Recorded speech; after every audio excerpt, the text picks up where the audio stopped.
Well, good afternoon. I'm Gary Pomerantz. I'm a lecturer in the graduate program in journalism at Stanford, and I'll be the moderator today for our discussion on the future of sports writing. My friend Bruce Jenkins of the San Francisco Chronicle was going to be here, but he said something about the Golden State Warriors in Game 2. So because of scheduling, Bruce will be there, and I'm pinch hitting for him today. Two quick announcements. First, if you have a cell phone, if you could put it on silence, that would be appreciated. And secondly, our three panelists will be signing their books afterwards, immediately afterwards, here in the lobby. Allow me to introduce them because we've got a very accomplished trio of panelists. First, we're going to start with the Marin County guys. We'll start in the middle with John Branch. John is a Pulitzer Prize winning sports writer for the New York Times. What is that for? Is that for the Times?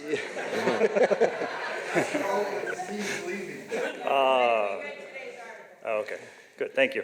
He won his Pulitzer in 2013 for Snowfall, his detailed narrative about an avalanche in the state of Washington that killed several skiers. John is also the author of Boy on Ice, The Life and Death of Derek Boogaard, who was an enforcer in the National Hockey League. His book won the 2015 Penn ESPN Award for Literary Sports Writing. Seated right next to me, Mark Fainaru-Wada, who is an investigative reporter for ESPN and absolutely one of the finest investigative sports journalists in the country. Thank you. Mark teamed with his former colleague at the San Francisco Chronicle, Lance Williams, to tell the story of Balco and the proliferation of steroids in American sports. Mark and Lance were threatened at the time with imprisonment by a federal judge who insisted they give up the name of a source who provided them with grand jury testimony. They never gave up their source, and they never went to prison.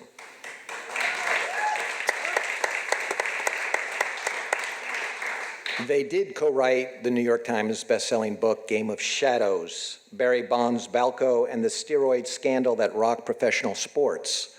More recently, Mark and his brother Steve Fainaru, who I see just joined us here, co-authored the book League of Denial, the NFL Concussions in the Battle for Truth. On the far side, all the way from the East Coast, Dave Zirin writes a... Wow, you have a fan club. Nice. That's cool. We were told I have a large he family. had placed a lot of Zirin groupies in the crowd. Yeah. Dave writes about sports and the politics of sports for The Nation, a magazine founded way back in 1865. In that magazine's 150-year history, Dave is the first and only sports writer. He's also the host of Edge of Sports Radio on Sirius XM, and the author of 8 books on the politics of sports, including A People's History of Sports in the United States, and more recently, Brazil's Dance with the Devil, the World Cup, the Olympics, and the Struggle for Democracy. Yeah. Now, before we go any further, I want to pose a quick question to each of you and allow you to further introduce yourselves. I'd like each of you, if you would, to identify a piece of sports journalism you've written that's given you the greatest pride and explain to us the source of that pride. Mark, you're sitting next to me. We'll go this way. Start with you. So now since Steve's here, I don't have a choice in what I say, right? My brother's just like,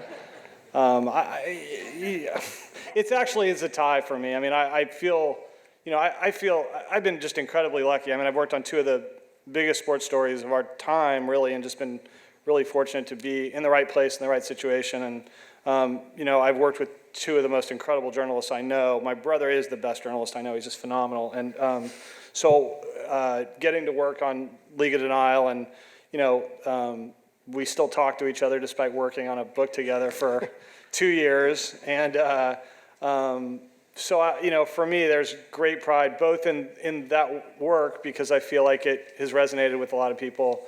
And it's, I think really sought to try to hold the NFL accountable on some level, and so I feel really proud of that. And then, but Game of Shadows also was such an incredible experience and life-changing for me in so many ways, and working with Lance is, the guy's just phenomenal, and so, and that too, that story resonated in a lot of ways I don't think either of us expected, so I think, it's sort of a tie.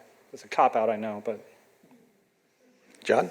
That's a tough question. The one that sticks out is probably one that I wrote 3 or 4 years ago for the New York Times about a school in rural Tennessee for juvenile delinquents. And as such, as part of that school, they force all the girls, and there aren't that many of them, to play on the basketball team. And the basketball team now has lost, I think it's up to 250-some games in a row. And these girls come from horribly tough backgrounds and tough family situations. And that one just means a lot to me because I've written a lot about tragedy for whatever reason. For a sports writer, I seem to find my way writing about tragedies and people who have died. But that one sticks with me because it's kids, and they feel, to me, very innocent victims, which not all of the people who I write about are fully innocent, but these kids are. So that one is probably the answer. Dave? First, on the most pride question, it has to be that one thing we've done at The Nation the last couple of years is we've run what we call an Edge of Sports series, where we reach out to particularly women, people of color, people in the LGBT community, people who traditionally have been marginalized from sports writing, and say, hey, this is a space where you can publish your perspective on sports. And it's been successful. And I wanted to just start with that because, I say this with all the respect in the world for this incredible panel, but I really think the future of sports writing is going to look very different than the people up here. That you're starting to see more and more voices, more and more people of color, more and more women who really, because of social media, are finding the oxygen to write about sports in an industry that historically has been very resistant to that. And so anything that any of us can do to pry open that door a little bit more is something I'm deeply proud of. But as far as like actual stories, I'm Jewish, hi, and I've done like a series of writing about the struggles of Palestinian soccer players, and it's earned me a lot of hate mail from my Jewish sisters and brothers, from the MOT, members of the tribe, as we say. But the amount of appreciation I've gotten from people connected to the Palestinian community who oftentimes feel like their stories don't get told, more than makes up for that. More than makes up for the occasional uncomfortable Seder. By the way, we're going to be saving time at the end for the audience to ask questions. The writer Lee Montville once said that sports writers sit at the edge of two glamorous realms, sports and writing. And caught up in the romance, President Richard Nixon, a former Whittier College football player, once said, and I know Dave Zirin could have a field day with this one, but Nixon said, and here I quote, "If I had my life to live over, I would have liked to have ended up as a sports writer." Well, once upon a time, 1924 to be precise, a sports columnist in the press box at the Polo Grounds in New York typed this lead, and here I quote, "Outlined against a blue-gray October sky, the four horsemen rode again. In dramatic lore, they are known as famine, pestilence, destruction, and death. These are only aliases. Their real names are Stuhl Dreher, Miller, Crowley, and Layden." These three guys up here know that that is perhaps the most famous lead in sports writing history. It was written by Grantland Rice. Those were the halcyon days of the golden age of sports. Back with Babe Ruth and Bill Tilden, Red Grange, and many sports writers treated athletes like gods. By the way, a question to the panelists quickly here. Would any of you like to guess the weight of the heaviest of the four horsemen of the Notre Dame backfield? Wow. Jeez. American Pharaoh? No, come on, throw one out there. I'm going to go 185. John? Yeah, I was going to say 205. I'll say 170. 161. Jeez. I don't know whether it was famine or pestilence, but it was one of them. Well, sports have come a long way since then, and so has the press box. It was Paul Gallico in the 1930s who wrote of athletes as heroes.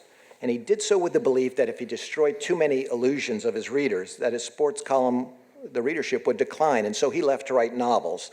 But Gallico's descendants today, don't follow his or buy into his theory. Today's sports writers, including our panelists here, shatter illusions all the time. So question, we'll put it to John Branch. John, this question concerns the evolution of sports writing. In terms of the approach, guiding them up or tearing them down, where are we? I think today we saw a little bit of both. Mark and I were talking about the story that he wrote today, and sorry to throw this back to you, but about Hope Solo, and that ran and talked about her domestic violence issues. She's the goalie for the American women's soccer team. And just not too long ago, there was a story in ESPN magazine about her, and there are two different kinds of journalism. And even before that, she went on Good Morning America and basically said, I'm innocent, and that passes as journalism in this world. So I think we see that whole spectrum sometimes with the same story. Not to ramble on, but I think in terms of the future, I think we're learning slowly after maybe the last 10 or 15 years of a lot of web journalism, where I think we're in sort of a heyday, because now there are a lot of places to be published. And I think we're making a turn away from people who are writing from their living room, or who in some ways, we've seen a lot of statistical analysis, sort of the Moneyball era, where people don't have to ever leave their room. They can just look at their computers and write stories. And I think, looking at these guys in this panel, we're learning we have to get out of the press box. We have to get out of our living room. You have to go and report and meet people. And so I think I think it's a golden age. There's a lot of places to be published, and people are realizing that you need good old-fashioned journalism skills, people skills, reporting skills to make a difference. Dave, thoughts? Yeah, I mean, what's so amazing about this moment, and I agree with what John just said, is that there's never been more better sports writing and there's never been more worse sports writing. And the challenge is actually finding it, because that we are overwhelmed. It is a glutton's feast at the table of words that relate to sports. And the ability to create communities online that can promote the best of it, whether it's through Twitter, through Facebook, through social media, becomes, I think, a very important task for us as a community of sports writers, because it can be really hard to dig through everything that's there. Because what John said is right, there's still a ton of godding up out there. And there is a reason why, for example, like the NFL Network, the NBA Network, MLB Network, like they're gobbling up a lot of really good reporters and hiring them. And I think that makes me scared for the future in a lot of respect. But we're also seeing a lot of really good writers finding the space to tell really interesting three-dimensional stories. And that's the most important thing of all to me, because these athletes, they're role models whether we want them to be or not. Like, we can hate the fact that athletes are role models in our society, but it's just a fact that they are. And so the ability to present them as three-dimensional human beings, and not either as gods that come down from the heavens or just these absolute horrific human beings that are here to plague us, I think is really important for young people in terms of how they understand themselves in this world. Feel free, guys, at any point just to jump in and comment on others' remarks. The only quick thing I was going to say is that I do think, I agree. There's so much more out there now, which is great. And I think the answer, of course, the value in all of that is that we are getting the community to sort of sift through that for all of us and decide who, as we always have done, sort of with news. Only it's harder now because there's so much more of it. But through Twitter or other avenues, you're getting people feeding you stories to read that are important. At the same time, the issue still remains a money issue in many ways. And so, if you look at the three stories John just talked about, our two from ESPN and one from Good Morning America, those are large. Ours are, an enormous entity. ESPN is a wonderful place. I love it. It's the strangest place I've ever worked, though. It's just a beast. It's enormous. And, the idea that we would have months to work on a Hope Solo piece for television and for written, and that also a writer would have the time for the magazine to spend all that time, and Good Morning America would be able to do what it does. Those are costly chores. And so I do think ultimately the challenge will be, as those voices continue, the new voices try to find a place, it costs money to do good journalism, I think. So I do think that's a potential issue.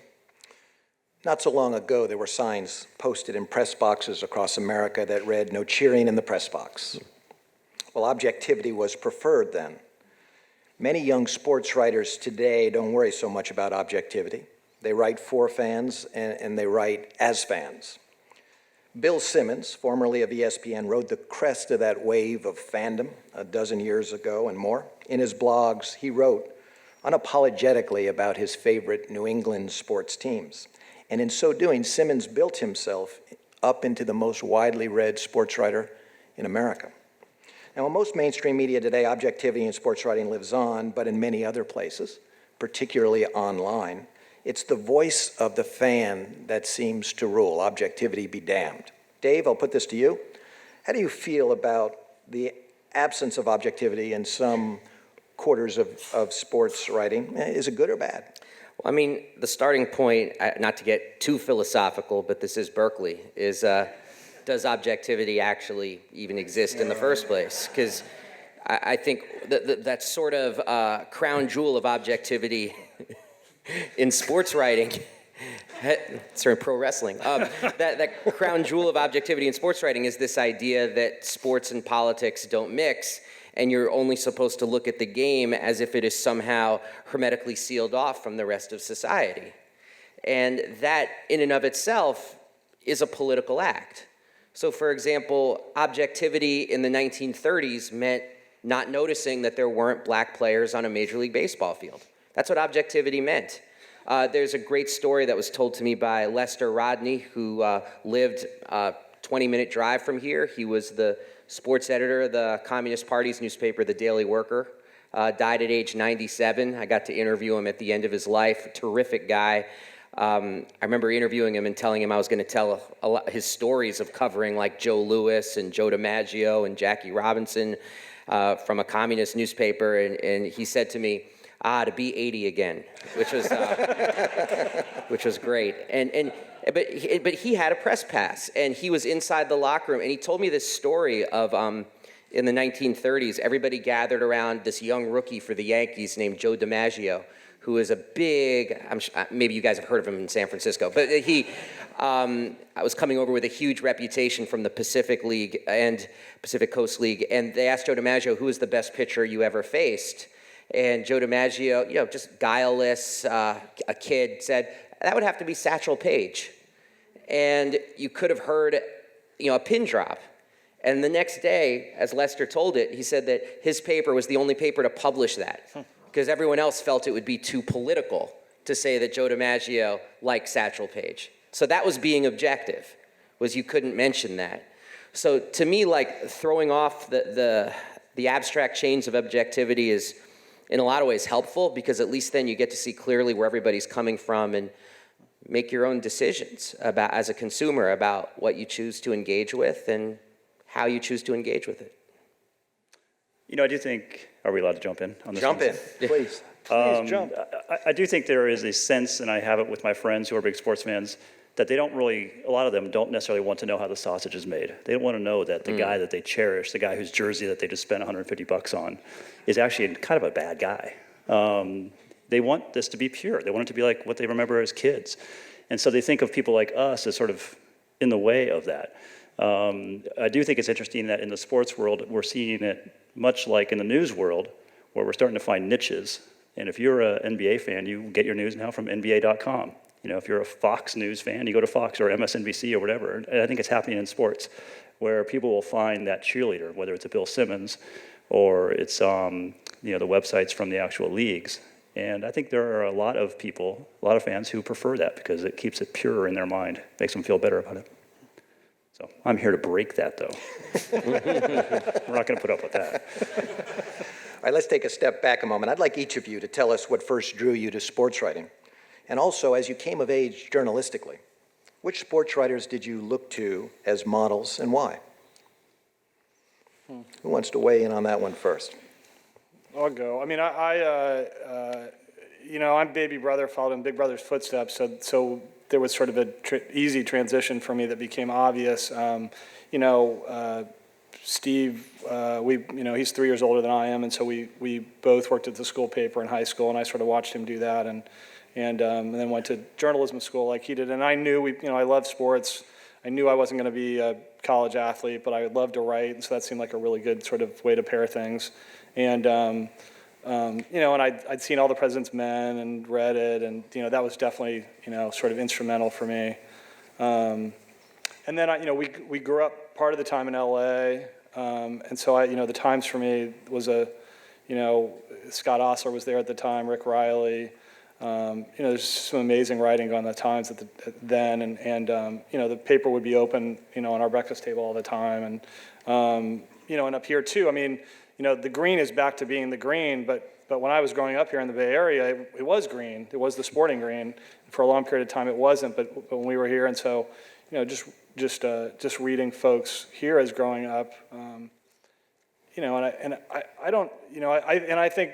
When I decided that I wanted to sort of get away from covering games and start to do more investigative was partly a Steve thing, and then partly also just seeing the value of the kind of depth that you saw some investigative reporters exhibiting. It was just powerful to me, and it was something more meaningful. And not that I didn't love covering games, but it was just a different option for me. Yeah, I grew up in Colorado, and so I was one of those kids who would, for a while when there was an afternoon paper, but later when it became a morning paper, we would study the box scores. There was no ESPN back then, so you're using your imagination to see, so-and-so went 1 for 4 last night, but had the game-winning RBI in the 7th inning, and you have to visualize it. And so I grew up kind of like that kid, and I'd play ball against the wall, and I was like a sports announcer, and I would write down the statistics and all that kind of stuff. I didn't have a lot of girlfriends. But a lot of my friends always said, you should be a sports announcer. And as I still joke now, I have a face made for radio and a voice made for newspapers, I think. So it's not going to be a sports announcer. So I became a newspaper guy. And I grew up in Denver, and there were a couple papers there. I don't even know who my literary sports people were. I'm going to abstain from that question. There's nobody that I truly loved to emulate. I mean, I grew up in New York City in the 1980s, and my room was just like this shrine to people like Lawrence Taylor, Darryl Strawberry, Keith Hernandez. I didn't know at the time they all had serious cocaine problems. Maybe I should be more sympathetic to people who don't want to know how the sausages are made. Exactly. My room was really like the Tony Montana Scarface All-Stars. If you had a cocaine problem, I loved you.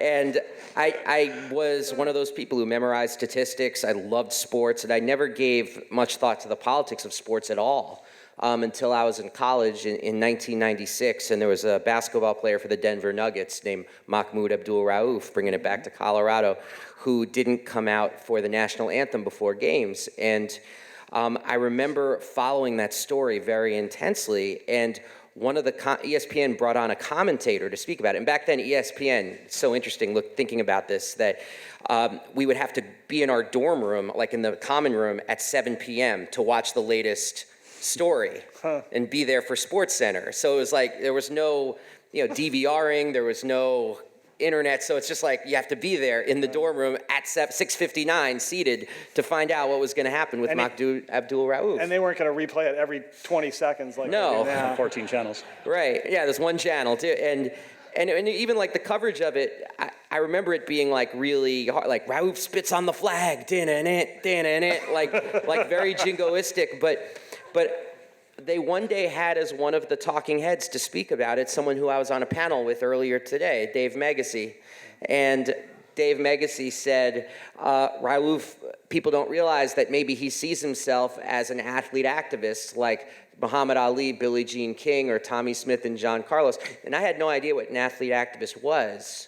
So that's what started me thinking about this and going to the library. And that's a long way to get to the sports writing question, because that's what led me to discover the works from the late 60s and early 70s of people like Bob Lipsyte and was it Leonard Schechter? Yeah. And people who were really playing with the form in the early 70s, writing some amazing stuff. Jack Scott and the athlete activist and that's what got me into this sports writing, was seeing that there was kind of this tradition that had been built in the early 70s that had been kind of delinked by the time you got to the mid-90s that I thought was really interesting. When you did that SportsCenter sound, Mark of ESPN went into this little reverie. Could you do it one I more don't time? think that was revelry. I don't know. I'm not sure it was revelry, but please do it again. Share it for us. I mean, I love my place, believe me. But Many professional athletes today are active on social media. They're reaching out to their fans without a filter. A simple tweet or a Facebook post is all they need. It allows them to circumvent sports writers. Athletes don't need sports writers the way they once did. Derek Jeter, formerly of the Yankees, started a website, the Players Tribune, in part to allow athletes to tell their own stories. First-person tales, directly from athlete to fans. Mark, I think you're up next. I'll put this question to you. What does all this mean for sports writing and sports writers? I mean, I just think it's I mean, to me, I don't know, maybe this is naive of me, but I view it as in the same way as we were talking earlier about sort of more and more sort of options out there. It's another sort of part of the palette, I guess. And so, and people will get it for what it is, I think. I mean, I think fans understand, as much as we would get unbelievable hate mail about Barry Bonds and Balco and all that, I think fans really, they're smart and they understand largely the nature of where they're getting their information. And so, people who want that direct contact with their athletes are going to sort of seek that and understand that it's been filtered in the way it's been filtered, and people are going to seek out other types of information through us. So I've never sort of viewed that. I know a lot of people view it as a sort of threat to the industry, and it's the death knell, and as papers are going through the transition they're going through and dying, that this is one element of it. But to me, I think, I don't know, I think that sort of, it's a little demeaning to sports fans, I think. I mean, I'm not trying to pander, but I just think you get what you're reading, you understand that, and I think, and I think that's sort of the place that has. As we look at the kind of material you're going to get, you're going to decide how much value to put in it. Oh, I mean, I think it actually helps sports writing a lot because it creates a broader palette and it creates more avenues for athletes to be actual human beings. I mean, it's only as recently as a few years ago you would expect an athlete to say, well, we play one game at a time, good Lord willing, play one game at a time, good Lord willing. And I think if an athlete did that now, they would be more likely to be subject to mockery. And in some circles, they even talk about how it's actually bad for your quote-unquote branding to not be an individual and not speak your mind. I think Howard Bryant for ESPN had this great line when a lot of NBA players were speaking out in solidarity with the Black Lives Matter movement against police violence, where he said, if Michael Jordan had spoken out and stood with victims of police violence, we would have been shocked. If LeBron James hadn't said something, we would have been shocked. And so there's been this switch of the paradigm precisely because athletes have more opportunity to have their voices be heard. And that to me just creates more texture and more opportunities for more interesting writing. Even Players Tribune, which I think is very mockable, like a lot of the stuff they put out is really bad. But every so often you'll get something like Andrew McCutcheon's first-person account of what it was like to be a black minor leaguer in the South in the 21st century, and it's fascinating. And so it's like anywhere where that has the opportunity to slip out and give more texture to the actual people that we're cheering on, to me is good for the form and good for our business. Caitlyn Jenner, hottest topic in America this week. You knew it was coming. I did not know it was coming. I did not. I did not know you were going to ask about it. Bruce Jenner, the 1976 Olympic gold medal winning decathlete, has completed a gender transition. As Caitlyn Jenner, she started a Twitter account and got to 1 million followers faster than even Barack Obama. Way back in 1975, Dr. Richard Raskin completed a gender transition and became Renee Richards. She filed lawsuits and won the right to play on the women's professional tennis tour, competing against the likes of Chris Evert, Martina Navratilova. Richards was already in her mid-40s at the time and made it to the number 22 world ranking among women. Richard faced a storm of controversy and hardships, including death threats. Some sports journalists questioned her morality. Others came up with laugh lines. The columnist David Israel of the Washington Star wrote, "Renee Richards proves that in sports, the legs don't always go first. ESPN has just announced that it will honor Caitlyn Jenner for courage with its annual Arthur Ashe Award. Dave, I'm going to put this question to you. What's your take on the coverage so far of Caitlyn Jenner, and what does it say about the evolution of sports journalism, perhaps all of journalism, from Renee Richards in 1975 to this story? Well, I think it's existed on different levels. Like, and this past week, I wrote an article about Caitlyn Jenner. I was on Outside the Lines talking about Caitlyn Jenner, and I devoted the sports radio show I do to Caitlyn Jenner. And it was interesting because I got three very different perspectives on it. The Outside the Lines episode, it was, I was gratified and also surprised, like the great pains that everybody took to be deeply, deeply respectful, including Buzz Bissinger, who wrote the article about Caitlyn Jenner for Vanity Fair in advance, apologizing if he got pronouns wrong and slipped and said he instead of she. And everybody was just like, almost like, I felt like on edge to make sure that they spoke about Caitlyn Jenner in a way that was respectful. When I wrote the article, I got like reservoirs of hate mail, hate tweets, like some of the nastiest stuff I've ever gotten, of people, largely men, largely self-identified Christian right-wingers who are just horrified that this was even a story at all, angry that I had written about it, furious about the ESPN Courage Award, making up fake stories about veterans who were almost got the award, but then they said, no, give it to Caitlyn Jenner instead, stories that turned out to be lies. And then with the talk radio show, this was the part that I thought was the most illustrative, because it was people just calling in, DC residents, just to say what they thought about it. And this was like, you got a sense of people really grappling with what this meant to them, that Bruce Jenner, Mr. Wheaties box, was now Caitlyn Jenner.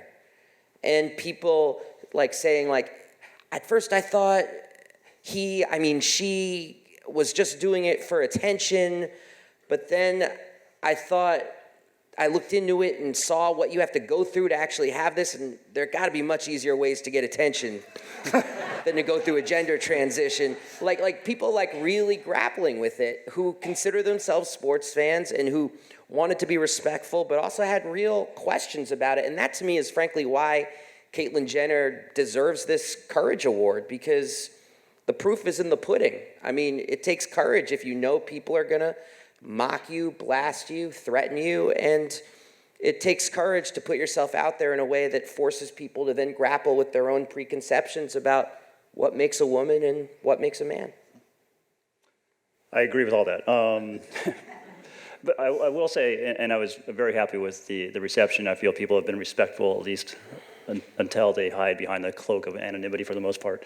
The one thing that bothered me, and I tweeted this to my 13 or 14 followers that I have, is Now you're going to have more, though. it goes up and down every day, whether my mom gets on or not. Yeah, is the fact that people instantly judged her on her looks. Yeah. And I thought, really? All this, and now we're going to judge a woman on her looks. Yeah. That's upsetting to me. And so I wish, there's, I guess, another barrier we got to break through, or we're still trying to break through. All right, I'm going to pose one more question, then we're going to open it up to the audience for questions. Many of the concerns and problems of modern sports writing are the concerns and problems of all of print journalism. But it's also true that there's some excellent sports writing that's being done today, as we've discussed, and each of you is doing exceptional work. Dave, your voice is heard loud and clear in your columns on radio and in books. John, you're doing long-form narrative for the New York Times, taking on significant topics. And Mark, you took on steroids and Balco. And now for ESPN, you've taken on concussions. John, I'll pose the question to you.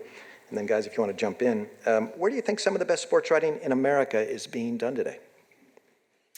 I think Dave brought up a good point. I think the hard part is finding it. And there are a lot of people who are not getting paid by the old institutions like ESPN or New York Times that are doing great journalism. And so I don't know where it's being done, but it's being done by people who don't have sort of the heft or the lift, I guess, of a big podium. And so thankfully, I get most of my news from Twitter. And then I go on Twitter and see people, and hopefully social media now is bringing it out. I speak to a lot of students, including some of yours, who want to be sports journalists. And I say, God love you. It's a wonderful job. I don't know how you're going to get paid, but if you're good at it, you'll figure it out. So I don't know, that's sort of a way to wriggle out of that question. I don't go to any one place. I hope it kind of rises up. And I hope most of it does rise up. Yeah, I mean, what's exciting and terrifying is it would have been so easy to answer that question 30 years ago. It would have said, go to Sports Illustrated and you're going to find a collection of middle-aged white guys who are doing amazing work. So it's like your murderer's row of middle-aged white guys, from Frank DeFord to Curry Kirkpatrick to Lee Montville to Jack McCallum. I mean, these were the people I grew up waiting expectantly for that Thursday when the Sports Illustrated would come and I would read it. Now it's everywhere and it's nowhere. I mean, it's like, where's the best sports writing being done? Oftentimes I stumble on it by accident. And oftentimes it's people not getting paid, or they're doing it for their own site and accepting donations. And sometimes it's about subject matters that, like using soccer to reach at-risk kids in Oakland who'd never played soccer before. And it's hard to find, and that can make this very frustrating. But I think it really is worth it to look, because I think some of the best writing happening right now, period, is in the world of sports.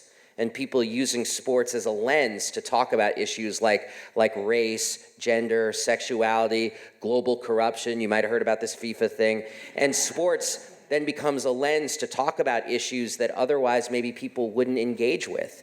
So I'm not just saying, I think sports writing in the 2015 is doing some of the most important work and some of the most evocative and literary work, but finding it is a challenge. You kind of open this up with, sports used to be kind of the escape, right? And it was where we went to kind of go into our little bubble, and it was not the real world. Well, we're now seeing that it is the real world. It's reflective of the real world. It's FIFA. It's FIFA.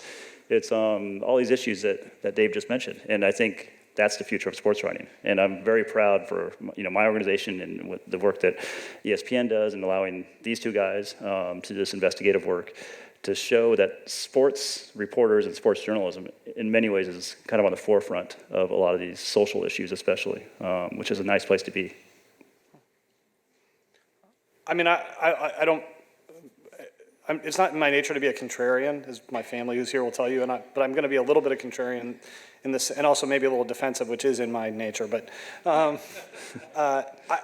think everything that those guys said is true. At the same time, I'm sort of a traditionalist in that I do think there's still an unbelievable amount, and I think John and Dave are saying this too, but there's the depth of talent at the place we work is ludicrous. I mean, I can't believe, as much as there's all the other stuff, I could use another word, but there's all the other stuff of, First Take that some people like and some people don't, and there's, sort of shouting and all of that. There's just an incredible wealth of people doing fantastic journalism at ESPN, obviously at the Times. We've talked about the Warriors coverage this year. I think Ann Killian's been phenomenal, and Bruce is amazing, and Scott Oster has been fantastic. And so I just think that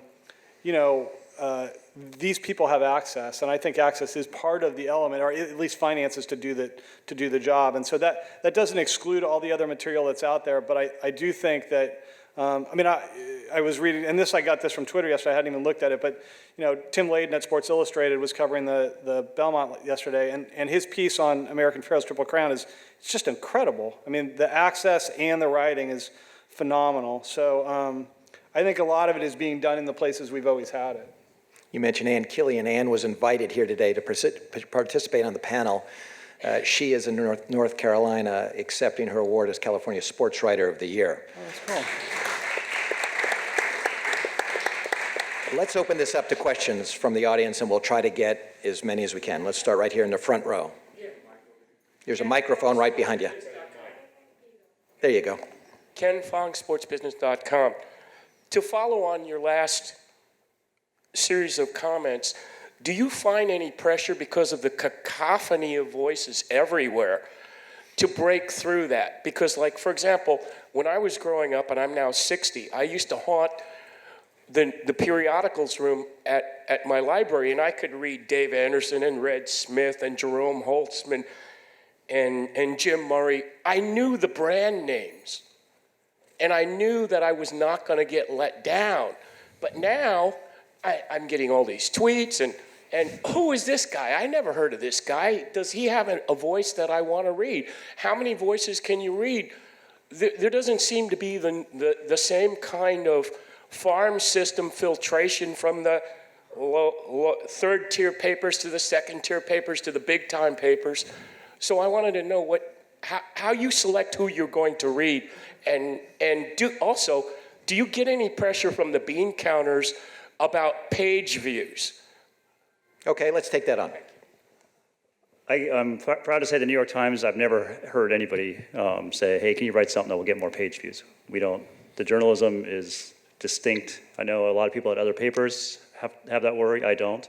If I had to worry about how many people were reading what I wrote, I would have been gone long ago. The issue about the farm system, I think it's all great. I think it's a democratization, I guess, of our world. People are, it's more organic now. People are able to kind of write out of their basements. They're college students that are doing great stuff, and they're getting recognized, and they're not coming through the usual channels. Easy for me to say from a guy that's at the New York Times. I think it'd be really tough to get into this business now, because I came up through that farm system. But I think if you're good, you're going to rise through. I mean, it opens it up to a million more people, which is all a good thing. Well, I mean, I think we've lost and we've gained by the current model. Because yes, we've lost something in that we don't have that ready-made brand to say, I'm going to go see what Dave Anderson's saying, and it doesn't matter if he's writing about Belmont or if he's writing about people playing tiddlywinks up on 125th Street. I'll get my Dave Anderson fix. It's different now, and I think now it's more issue-oriented. You ask, how do I find what I want to read? Instead of starting with the writer, I start with the issue and see what's being written. And there may be some places where I start, like Sports Illustrated, ESPN, as sort of a basis to see, okay, what are some of the most amplified voices saying? And then you sort of work your way up from there. And in a lot of ways, it's like, yeah, we've lost something, but I think we've gained something too, in that it puts a premium on content. And it puts a premium on you as a consumer figuring out what issues are actually magnetize you. And that's not necessarily a bad thing. So it's like if your issue is what's happening with FIFA corruption, it's like you start trying to mine the internet to see what's being written about this. And you get numerous angles that maybe you wouldn't get otherwise. And you get less calcified points of view, which is crazy when you go back in like the history of sports writing and you see the way a view of a person, like say Muhammad Ali in 1966, could be calcified by just a couple of very strong voices without any sort of dissent. I mean, it's stunning how far we've come. Actually, I have a quick story about that, just really, because I did John Carlos's memoir, and he's 1968, raised his fist, and we did and he told me this story that broke my heart, that he had this incredibly strong relationship with his father, and his father read the New York Times every day.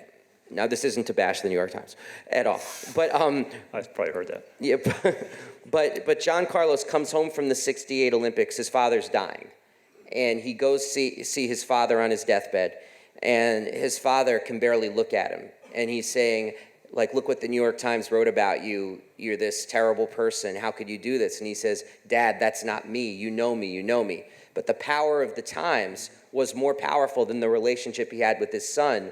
And I'm glad we're past that era, quite frankly, and that there's more skepticism towards media and more views that are out there. Let's take a question from somebody in the back, way in the back, where I used to sit in Professor Litwack's class in my Cal days. Anybody in the back there? Okay, right there with your hand up. Number 11.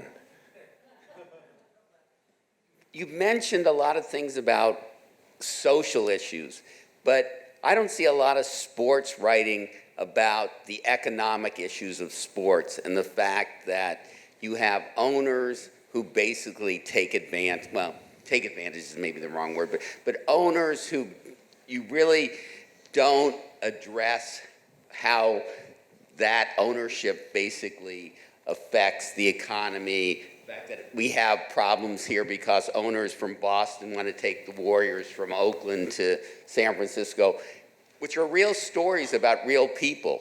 And I was just wondering if that's something that you shy away from because of the economics of access and ownership and things like that, or is that something that's fair game? I mean, I don't think I haven't shied away. I think it's a really interesting question. I've thought about that a lot. Steve and I have talked about this some too, about, what's happening in Oakland now is so interesting to watch. I mean, it's troubling, but it's really interesting to watch. And I do think, it's striking to me that, I mean, just as a sort of fundamental as a sports fan, I find the level of sort of panic and concern here in Oakland about losing the Raiders, sort of that's the story that's being covered as opposed to what happened the last time the Raiders came back and the impact on the city financially and otherwise. And we haven't seen a lot of that coverage, and I don't know what that's about necessarily. I know at our place we don't shy away from those stories, but it's not something. I mean, I do think that the stories, the Ray Rice story is an economic story in some ways. The league, League of Denial is an economic story in many ways. It's about owners and it's about the power of the league, but it's not that story. And I don't know. It's interesting. I would say there are a lot of, especially like local papers that might shy away from some of that kind of stuff, either because they feel they've covered that ground before, or they feel like their fans don't necessarily want to read that necessarily. I mean, talking about owners is kind of a dry subject overall, finances. So I think there's a little bit of hesitancy in some ways because is this what our readers really want, even if it's important journalism?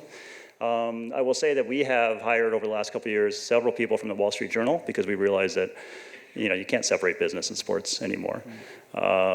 We have somebody who's now basically devoted to the issue of gambling in sports, which we think is a burgeoning issue. So I think we sort of try to find these spots. And I'd like to say, if you went back and read, or went back and maybe looked at the Chronicle, what they've written over the last few years about this, you'd say, oh yeah, I guess there have been a lot. But they're not hammering on it, and that might just be because maybe they believe there's not an appetite for it. It's like you got to eat your broccoli, but maybe sports fans don't want broccoli every time. I mean, I think the way in which public subsidies for sports stadiums has become like a substitute for anything resembling urban policy in this country is one of the great scams of the last 25 years. And I feel like and I've just spent so much time the last couple of weeks in Baltimore, which is right near where I live, and to see the way in which Camden Yards sits there in the city.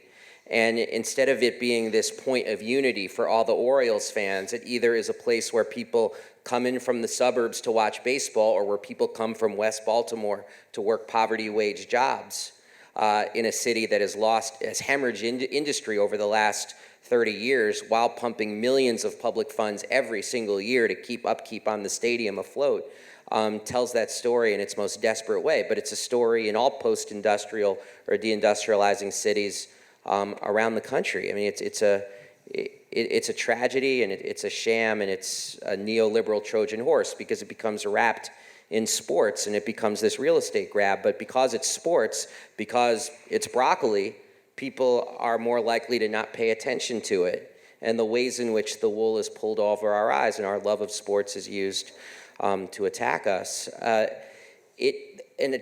think ESPN has done at different times a very good job in covering some of these ownership boondoggles and how they operate. I'm much more concerned, and I hinted at this before, the ways in which the NFL.com, NBA.com, like the actual house organs of the leagues seem to be hiring really, really good newspaper journalists, really good investigative journalists, people I respect a great deal. And then once they get hired, they're still doing great work, but they're not writing about the economics of the leagues themselves. And that's very worrisome to me. All right, we've got time for one more question. Let's go right there in the middle there. It looks like a hat. You got a hat on, glasses, hand raised. Yeah. I appreciate everything you're saying. Do you still go into the locker rooms and interview the sweaty athletes and women? Ask that question again so everybody can hear it. I want to be sure I heard that. Can you ask it one more time? Oh, yeah, I was wondering if they still go into the locker rooms and interview the sweaty athletes after the games, both male and female. Yeah, I haven't. I've been lucky enough not to have to do that in a while. I mean, that was always, frankly, my least favorite part of the job. I mean, I love covering games. It was fun. But the locker room, as much as like there is a sort of, you were talking about the glory of sports writing, nobody wants you there. The athletes certainly don't want you there. And it's just an uncomfortable place to be. And the kind of reporting I do now frequently does not require me to go in there. And if I am walking in there for the topic I'm doing, probably really definitely nobody wants me there. So, but I don't have the pleasure of doing that very much anymore. So. It's not a very glamorous world. I wish I could bring my friends into the locker room sometimes and be like, this is what my job is. Do you smell this? Do you see this?